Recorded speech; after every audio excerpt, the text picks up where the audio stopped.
2024 के लोकसभा चुनाव नजदीक हैं। चुनावी सरगर्मियां तेज हैं। एक बार फिर 5 वर्षों के लिए सरकार चुनी जाएगी। किसका बहुमत होगा और कौन होगा अल्पमत, यह चुनाव आयोग कैसे करता है, इसकी भी देंगे आपको पूरी जानकारी।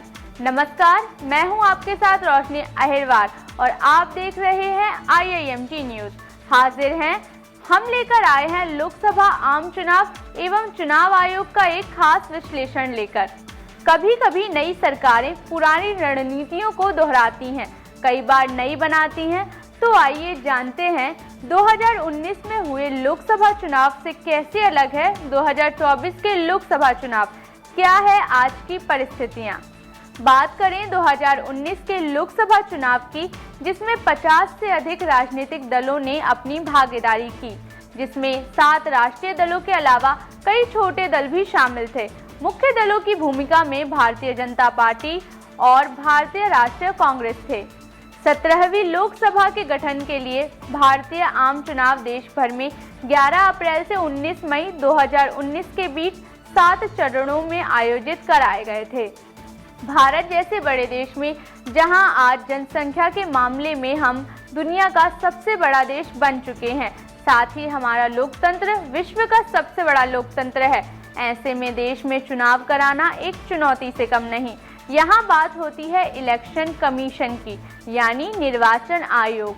निर्वाचन आयोग ही वह संवैधानिक निकाय है जो भारत में लोकसभा चुनावों को सफल बनाने में महत्वपूर्ण भूमिका निभाता आ रहा है। शुरुआती दौर में आयोग में केवल एक मुख्य निर्वाचन आयुक्त थे। ऐसा इसलिए था क्योंकि 1989 के पहले मतदान देने की आयु 21 वर्ष थी, लेकिन 1989 में मतदान देने की आयु 21 वर्ष से 18 वर्ष कर दी गई, जिसमें 16 अक्टूबर 1989 को राष्ट्रपति ने आयोग के भार को कम करने के लिए 2 अन्य निर्वाचन आयुक्तों की नियुक्ति की। मुख्य निर्वाचन आयुक्त व अन्य 2 निर्वाचन आयुक्तों के पास समान शक्तियां होती हैं। उनके पास उनके वेतन भत्ते व दूसरे अनुलाभ एक समान होते हैं, जो कि सर्वोच्च न्यायालय के न्यायाधीश के बराबर हैं। चुनाव आयुक्त आमतौर पर रिटायर IAS या IRS अधिकारी होते हैं। वर्तमान में मुख्य चुनाव आयुक्त के तौर पर राजीव कुमार पद संभाल रहे हैं और अन्य चुनाव आयुक्त अनूप चंद पांडे और अरुण गोयल हैं। हाल ही में अरुण गोयल ने राष्ट्रपति को इस्तीफा भेजा है। चलिए चुनावी प्रक्रिया को जानने की कोशिश करते हैं। सबसे पहले जब सरकार का 5 साल का कार्यकाल पूरा हो जाता है तो विधायिका को भंग कर दिया जाता है और नए कानूनों की घोषणा होती है। संविधान के अनुसार इसी 6 महीने के बीच चुनावों को कराना होता है। आमतौर पर चुनाव आयोग चुनावी प्रक्रिया के कुछ सप्ताह पहले संवाददाता सम्मेलन में नए चुनावों की घोषणा करते हैं। इस घोषणा के उपरांत उम्मीदवारों एवं राजनीतिक दलों पर चुनाव आचार संहिता तत्काल लागू हो जाती है। इस घोषणा के उपरांत उम्मीदवारों एवं राजनीतिक दलों पर चुनाव आचार संहिता तत्काल लागू हो जाती है।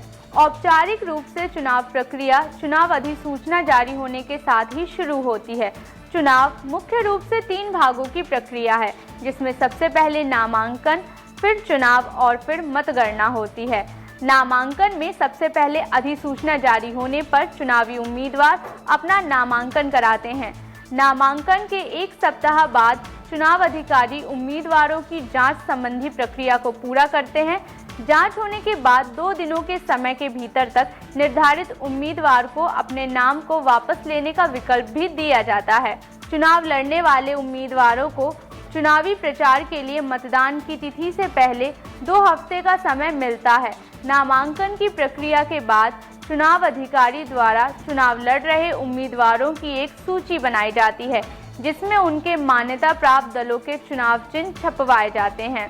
भारत जैसे बड़े जनसंख्या वाले देश में बड़े पैमाने पर की जाने वाली चुनावी कार्यवाही को ध्यान में रखकर राष्ट्रीय चुनाव के लिए कई दिनों तक मतदान कराए जाते हैं। मतदान गुप्त रूप से कराए जाते हैं। तो ये था आज का खास विश्लेषण। ऐसी ही बड़ी खबरों को जानने के लिए देखते रहिए IIMT न्यूज।